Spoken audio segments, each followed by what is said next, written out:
Ողջույն գործարարալիքին միացած մեր բոլոր լսողներին եւ դիտողներին, ուզում եմ ձեզ հիշեցնել, որ սա թարմ ուղեղով զրույցն է, դուք միացրել եք 106 եւ 5 հաճախականությունը։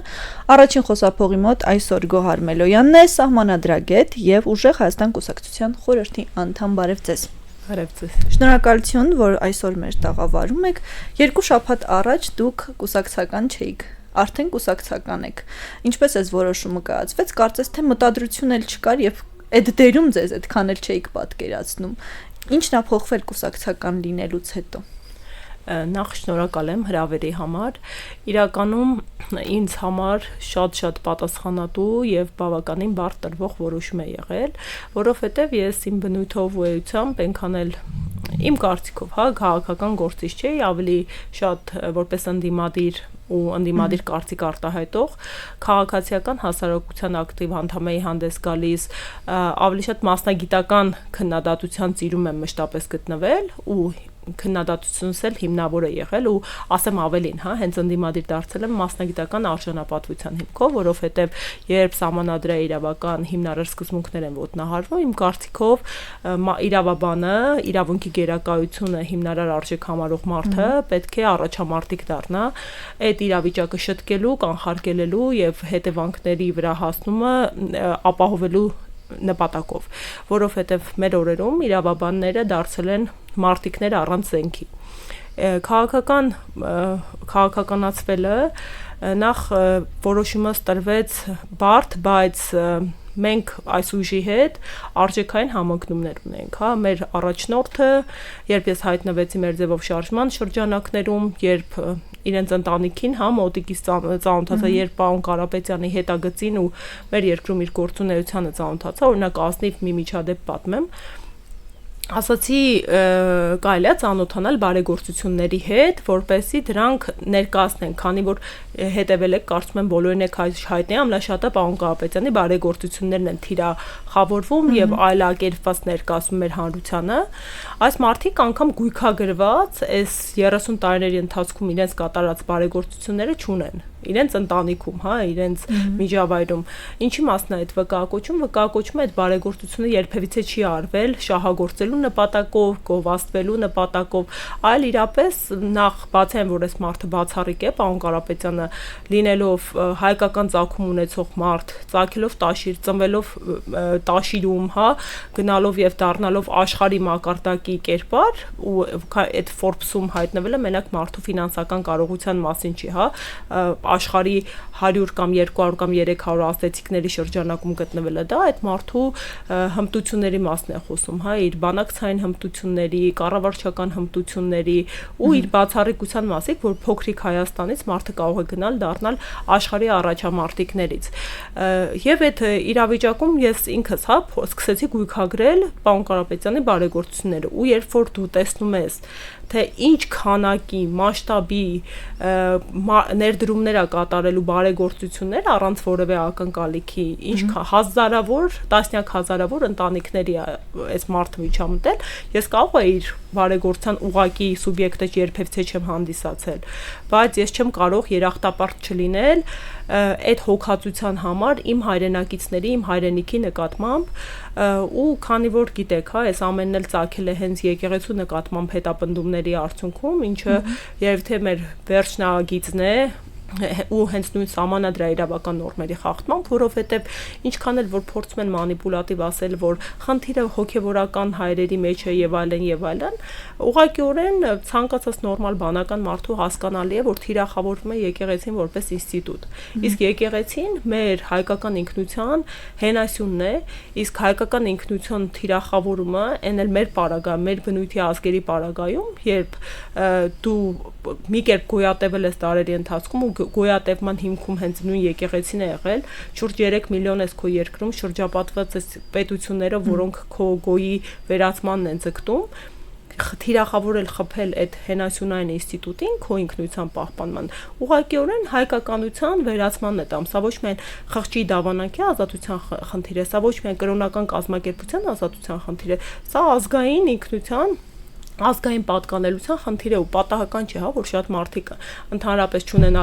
լինելով աթեիստ, չունենալով դավանանքի հետ կապված համոզմունք, իրենք եկեղեցու պաշտպանության գործի առաջամարտիկներ են ու առաջամարտիկ են, որովհետև իրանք կարող քրիստոնյա չեն դավանանքով խղճի ազատությամբ, բայց այս մարդիկ ունեն որոշում, որ ազգային պատկանելիության հարցում իրենց հայ են համարում։ Հիմա այս բոլոր համընկնումները ու այն, քանի որ ես շատ վաղուց եմ ընդդիմադիր գործունեությամբ զբաղվում հենց հետ պատերազմի շրջանում, բոլոր շարժումներին աջակցել եմ, բոլոր փողոցային պայքարների առաջամարտիկների կողքին եմ կանգնած եղել, շատ քաղաքացիներ ինձ մշտապես հարցադրում են ներկայացնում, հա, Տիկին Մելոյան։ Ես հիմա հարցնել, Տիկին Մելոյան։ Վերջը որտեղ եք կանգնելու։ Այո, ինչու էստեղ կանգ առաք։ Հա, կանգ առա առաջին հերթին ասում եմ, որովհետև իմ կարծիքով ես 2021 թվականին էլի չէի լռել, ճիշտ է, որևէ քաղաքական ուժի հետ պայքարի չմտա, բայց իմ անձնական միջոցներով, հա, իմ գիտելիքներն եմ դրել դիտորդական առաքելություն իրականացնելու համար ընտրական գործընթացներում ու մոտ 30 հայրենակիցներից հետ պատկերացրեք 2000-ի հասնող ընտրատեղամասերում 100-ից ավելի ընտրախախտում ենք արձանագրել ու հարյուրավոր զանգեր էի ստանում, թե ինչ են կատարվում մարզերում, դուք չեք պատկերացնում ինչ հոգեվիճակում է, երբ զանգում մարդը, ահա զանգում է խնդրի մասին ու դու չունես ռեսուրս այդ խնդրի հետքերով գնալու։ Իսկ սա իմ կարծիքով ինչպիսի խախտումներ են եղել։ Մի քանի օրինակ կնշեք։ Հա, ավարտեմ միտքս, տեսեք, սա իմ կարծիքով գոյապայքար է, որովհետև եթե այս իշխանությունը վերարտադրվի, իրենք հստակ հայտարարել են իրենց օրակարգը։ Իրենց օրակարգն է սահմանադրության փոփոխություն, այդ սահմանադրության փոփոխությունը ադրբեջանական պահանջով է լինելու, էական սկզբունքային փոփոխություններ են կատարելու առաջին հերթին թիրախում ունենալով մեր անկախության հռչակագրից հողման վերացումը,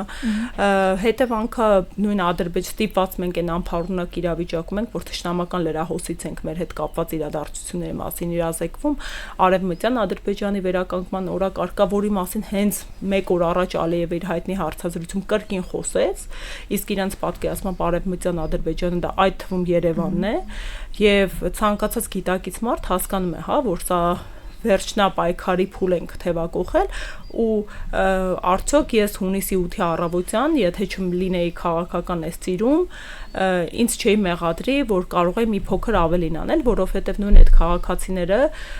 ովքեր ում ես շատ գնահատում եմ, դուք չեք պատկերացնում, ինչ հայրենասեր հայեր մենք ունենք, ում հետ ես այդ փողոցային պայքարներում եմ ծանոթացել, շատեր հարցում են, ասում են Տիկին Մելոյան, դուք հիմա որտեղ եք կանգնել, օրինակ ես ձեզ եմ վստահում։ Ու այդ տեսանկյունից է շատ մեծ պատասխանատվություն բեր, որովհետև դու մարդու վստահության քվեն ես տանում, դառնում ես դրա առաջամարտիկը ու նաև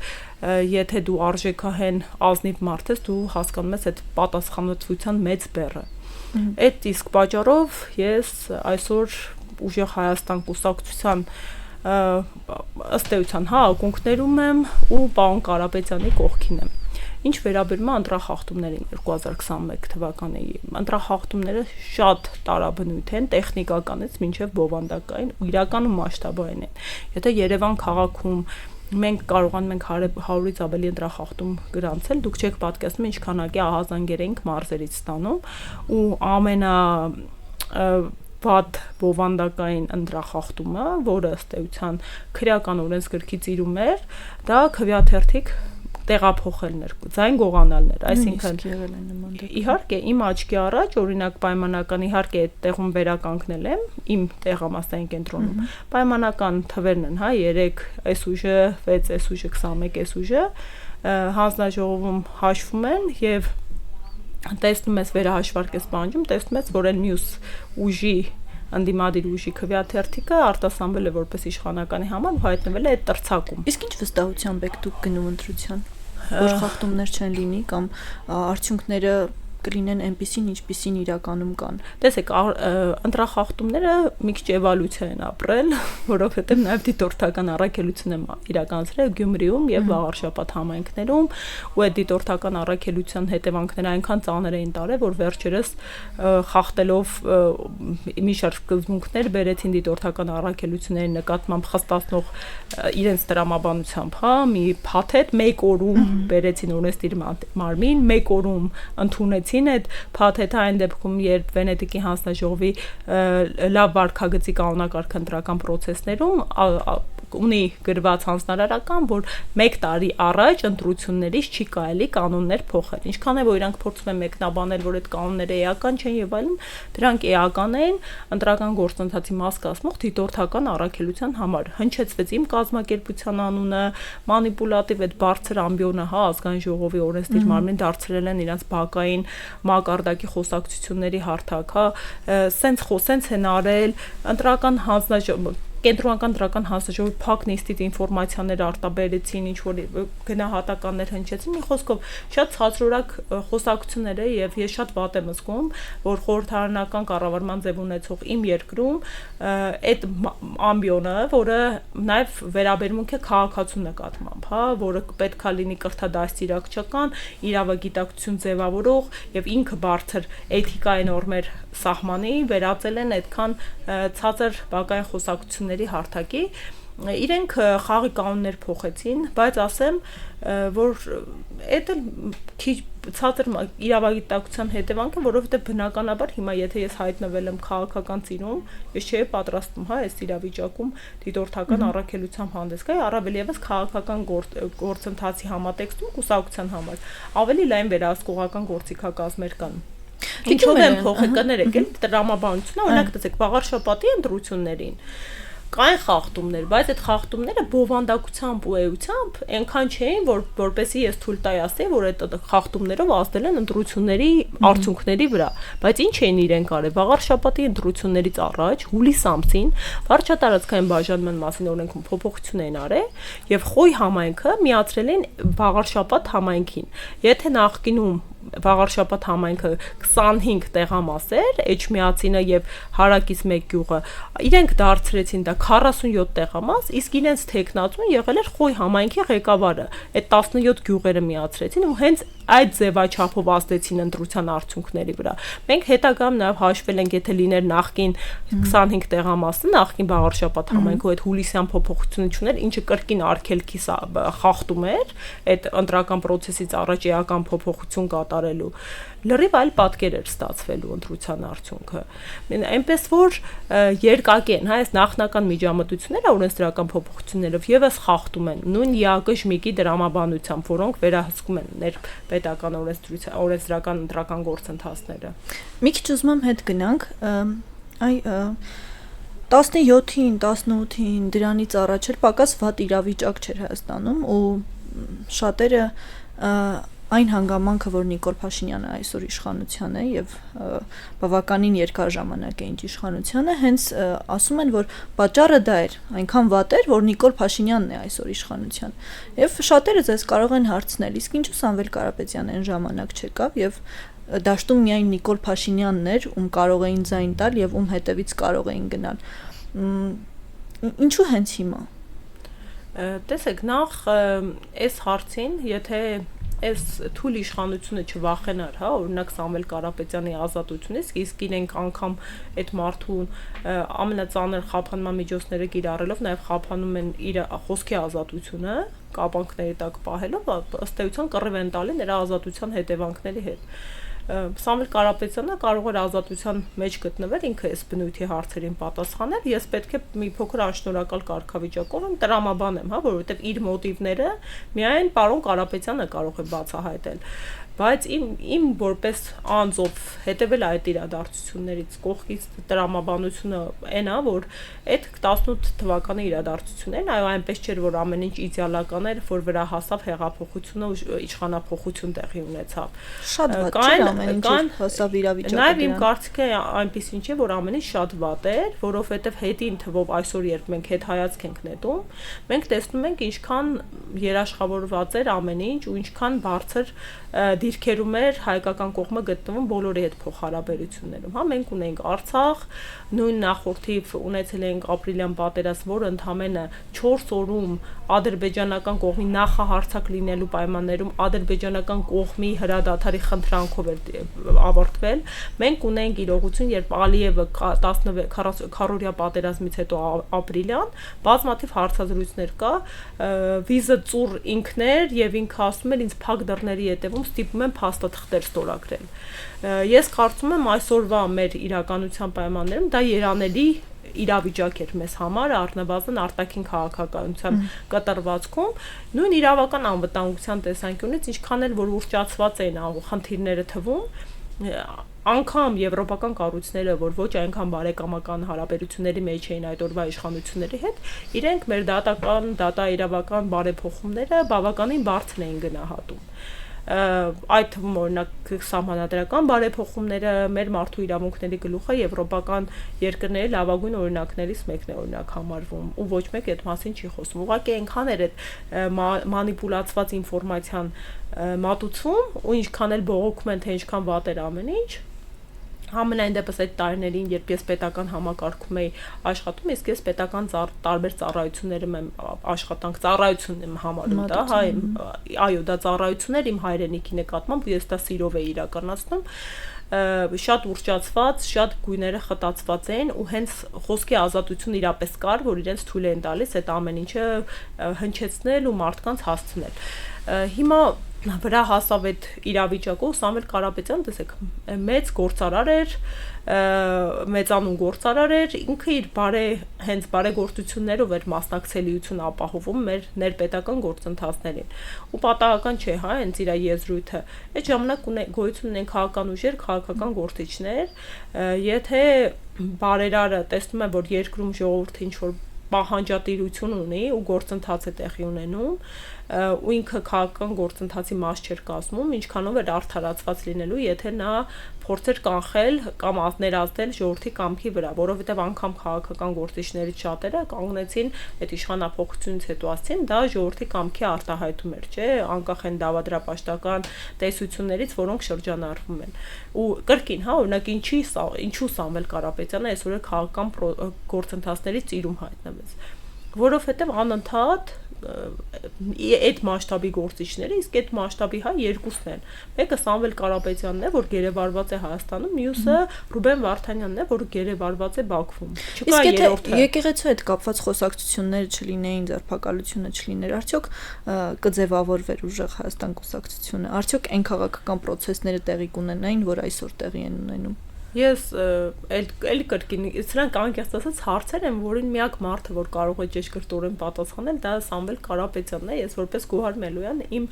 կողքից սուբյեկտիվ կարծիքն եմ հայտնում, բայց այո, հենց եկեղեցին այն կարմիր գիծն է, որ այդ մասշտաբի հայի համար հասկանալի է, հա, իսկ ինքը մի քիչ պատկերը ավելի գլոբալ է տեսնում, որ վերջ, եթե այս վերջին ինստիտուտին է խփում, իսկ այս ինստիտուտը ինչպես նախորդիվ ներկայացրեցի, մեր հայկականության եւ մեր պետականության հենասյուն է։ Մենք դարերի ընթացքում եղել է պետականություն չենք ունեցել, բայց մեր ազգը այն բացառիկ ազգերից է, որ կարողացել է գոյատևել ու դա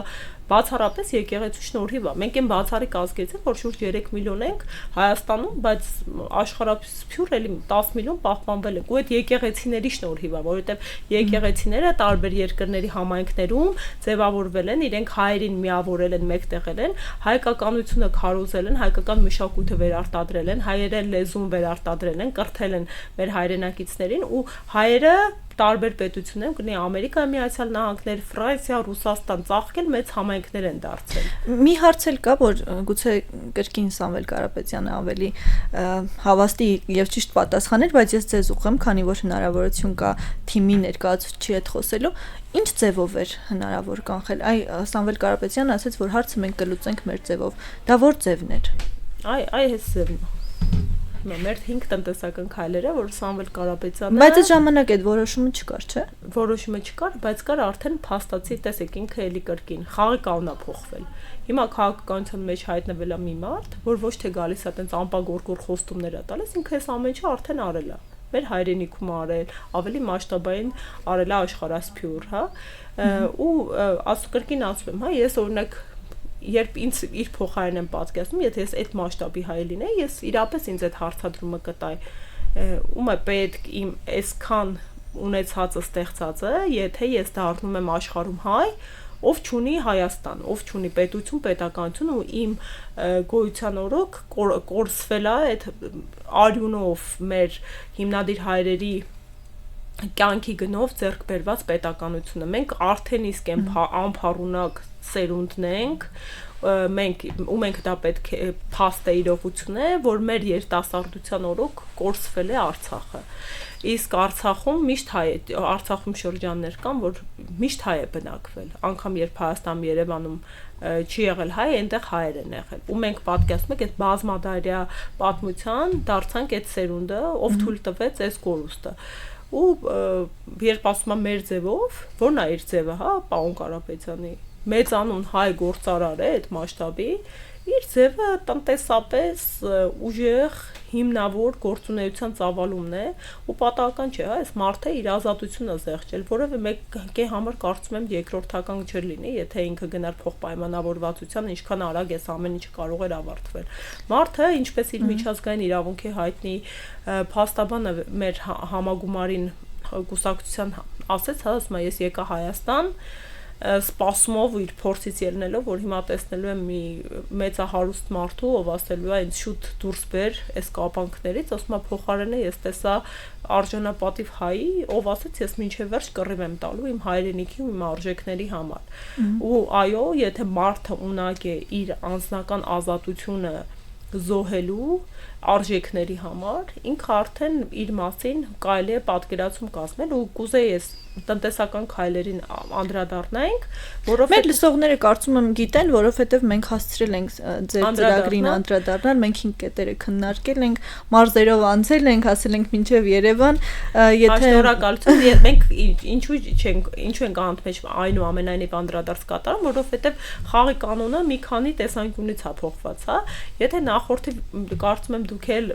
որպես ակտիվ քաղաքասարակության հանդամ մասնակցությամբ լրագրող մշտապես հետևել եք, հա,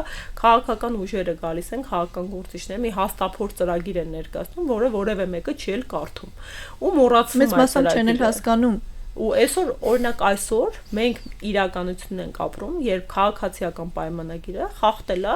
իր թե նախընտրական խոստումները, թե այս բային 21-ից 26 թվականները գործող կառավարության ծրագիրը էապես խախտված է գլուխներով։ Իրենք խոսք են տալի Արցախի ինքնորոշման իրավունք, ԵԱԿ Մինսկի համախմբի համատեքստում Արցախի կարգավիճակի վերահաստատում։ Ուր է Արցախը, ուր է ԵԱԿ Մինսկը։ Մենք այն կարգավիճակ անդրադարձ ունեք Արցախին ձեր ծրագրում։ Որևէ կերպ տեսեք ցավոք սրտի դժբախտաբար մենք ունենք իրողություն այս իրավիճակին մեզ ոչ թե Նիկոլ Փաշինյան անձն է հասցրել իր թույլ դիրքերից միակողմանի զիջման քաղաքականության համատեքստում, այլ նա հանդես է եկել որպես Հայաստանի Հանրապետության վարչապետ ու մենք երբ կանք իշխանության մենք կաշկանդված ենք լինելու այն պայմանավորվածությունները, որը ինքը արդեն ձեռք է բերել, որովհետև մենք տեսանք, հա, զրոյական կետից մեկնարկելու ծանր հետևանքները։ Բնականաբար, ով գա հաջորդ իշխանությունը շարունակելու է այն իրողությունները, այն պայմանավորվածությունները, որը արդեն իսկ առկա են։ Մենք դեռ չգիտենք, հա, փակդռների հետևում ինչեր են խոստացվել, ինչեր են կնքվել, որովհետև արդեն մի քանի անգամ հայ հասարակությունը post factum առերեսվում է ինչ որ նոր ստորագրված փաստաթղթի, որոնք տենց չեն էլ անցկացնում, հա, ներպետական վավերացված։ Ու ցավոք սրտի այսօրվա Հայաստանի ղեկավարը Արցախը ճանաչել է Ադրբեջանի կազմում։ Բնականաբար նախ ընդգծեմ, որ մենք տնտեսական բլոկը, տնտեսական 5 քայլերը խոստումները ներկայացրել ենք ու անդադ սրան ապավինում ենք, որովհետև ուժեղ պետության հիմքում ուժեղ տնտեսությունն է, ուժեղ անվտանգության հիմքում ամուր անվտանգության հիմքում ուժեղ տնտեսությունն է, իսկ իրական խաղաղություն հնարավոր է երաշխավորել միայն ամուր անվտանգությամբ եւ ուժեղ տնտեսությամբ։ Ու շուտով ներկայացնելու ենք մեր անվտանգային քայլերը, անվտանգային տեսլականը, բնականաբար դրա համատեքստում նաև Արցախի վերաբերող հարցեր կա, սակայն այսօրվա իրողություններից առաջնորդվելով մենք արցախցիների իրավունքներն ենք ավելի շատ անդրադարձ կատարելու, բայց այդ մարդին հաջորդիվ ավելի մանրամասն անդրադարձ կկատարվի։ Քննարկվում է եւ քննադատվում է այն հարցը, որ Սամվել Կարապետյանը ունի Ռուսաստանի Դաշնության քաղաքացիություն եւ ձեզ ասում են ինչպես կարող եք նրան առաջադրել վարչապետ, եթե այդ խնդիրը կա։ Դուք դրա տարբերակը առաջարկում եք ազգային ժողով մտնելով, փոփոխություն բերելով, այդ ընթացակարգը մի քիչ ավելի մանրամասն մեզ կբացատրեք, ինչա տեղի ունենալու եւ եթե չստացվի, դուք որպես ընդդիմություն պատրաստ եք աշխատել։ սիրով նախ վերջից սկսեմ, մենք գնում ենք բացարձակ հաղթանակի։ Այլ տարբերակներ այս բան չենք քննարկում, բացարձակ հաղթանակի ենք գնում, որովհետև անասելի հանրային աջակցություն ունենք։ Մենակ այդ քանակի մարդիկ, պատկերացնում եք, առանց որևէ միջամտության ուղղորդման օր ա եղել հարյուրավոր մարդիկ մոտեցել են մեր գրասենյակներ, գրանցվել անդամակցել են ու պատական չի, հա, որ թիվը տենց սրընթաց աջակիցների, համախոհների աճում է ու չեն դադարում, օրինակ հենց շնորհանդեսից հետո կուսակցության անդամագրելու հայտերը ու խնդրանքները մենք գնում ենք բացարձակ հաղթանակի ու պատական չէր նաև որ տեխնացուի ներկայացման հետ կապված տենց ժամանակավոր հրադադարեր չենք հայտարարում, հա, ըստեյության, լրացրել ենք խոսակցությունը մինչև ամսի 12, որովհետև աշխատանք էր տարվում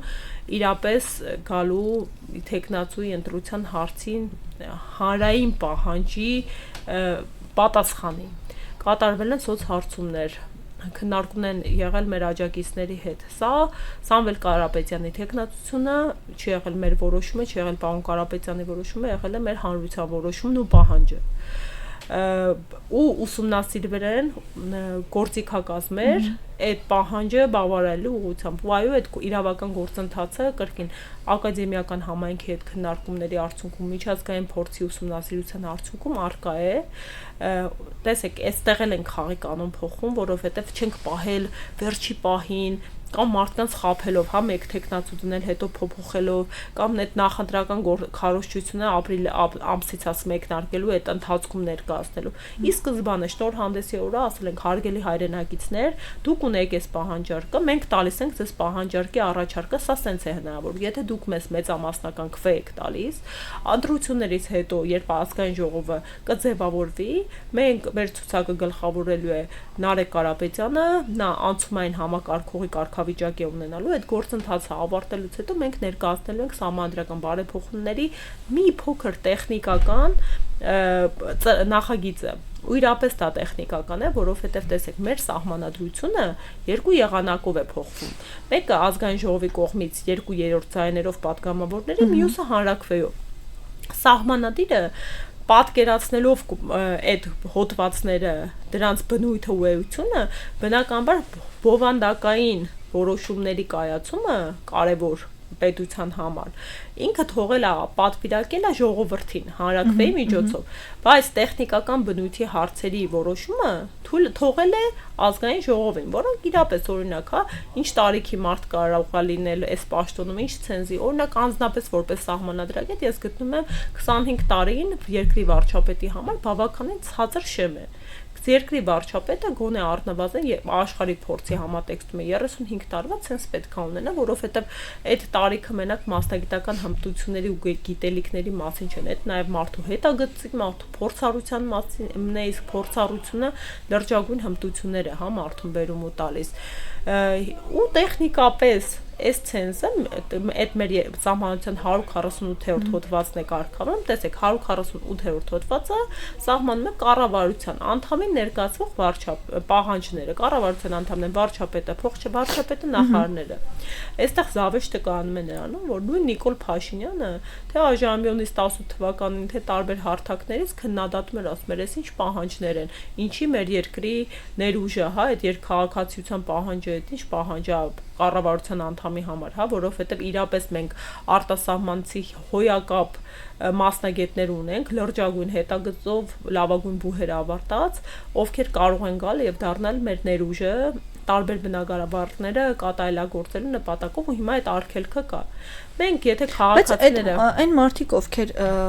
ունեն այլ երկրի քաղաքացիություն եւ շատ երկար տարիներ, խոսքը միայն Սամվել Կարապետյանի մասին չի։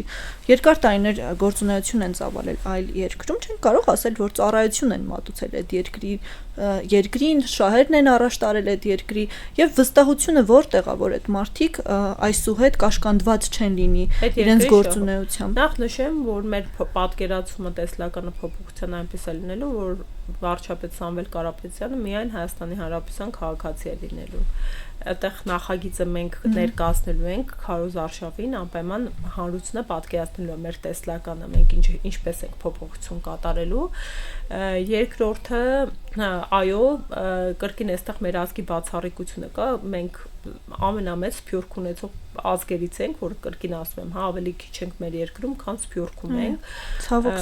Ցավոք սրտի ու մենք մի անգամ չէ, հա, որ տեսել ենք բոլոր դժվարին պահերին, ամենավերջին թարմօրինակ 44 օրյա պատերազմն է, թե սփյուռքը ոնց է կանգնում Հայաստանի կողքին։ Ու այո, մարդիկ կյանքի բերումով, ճակատագրով, ամենամեծը ցեղասպանության զոհերի եւ փրկյալների սերունդներ լինելով աշխարհասփյուռ են հայտնվել, դա իրենց ընտրությունը շատ հաճախ չի եղել։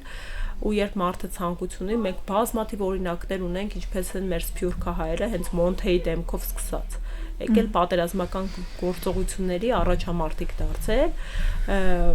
Մենք ունենք ազգային անվտանգության ծառայություն, այդ ազգային անվտանգության ծառայությունը պետք է հետևողականություն իրականացնի իր գործառույթներին, որովհետեւ մենք խնդիր չունենանք, որովհետեւ կարող է մարդը միայն ՀՀ քաղաքացի է հանդիսանալ ու օտար ազգերի շահերին ծառայի։ Ու մեր խնդիրներից մեկը հենց դա է, որ այսօր այնպեսի իրականությունում ենք հայտնվել, որ ազգը պարակտված է, հա, ինչ որ մի մասը արևմուտքի շահ են շահարկում, մի մասը ռուսական շահ են շահարկում, երրորդ մասը ընդհանրապես այլախոհությամբ են տառապում։ Մեր նպատակը այն է, որ Հայաստանում գործի իշխանություն, որի համար օրակարգային առաջնահերթություն եւ առաջնային շահ հայկականն է, ու այդ հայկական շահի առաջնահերթության պետք է բալանսավորեն բոլոր գերտերությունների հետ հարաբերությունները, որովհետեւ ցավոք սրտի մենք մեզ չեն կարող այն ճոխությունը թույլ տալ, օրինակ ճշտամանալ Ռուսաստանի, ճշտամանալ Արևմուտքի եւ առավել եւս փչացնել հարաբերություն մեր հարևան Իրանի հետ։ Այդ ամենը պետք է լինի պրոֆեսիոնալ, դիվանագիտական, մտածված արտաքին քաղաքականության արդյունք եւ հետևանք։